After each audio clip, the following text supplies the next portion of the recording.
Hi, it's Claire here and I'm going to show you how to make a slip knot.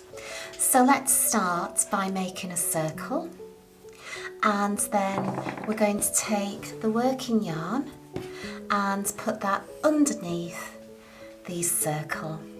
So I think this always looks like a little bit of a French knot. When we've got to that point, you can just take your crochet hook and put it under this centre little bit here, and if we hold both ends and just pull it, our slip knot appears on our crochet hook. And then we just pull our working yarn to move it up to the crochet hook so that you can move it up and down really easily. And that's how you make a slip knot.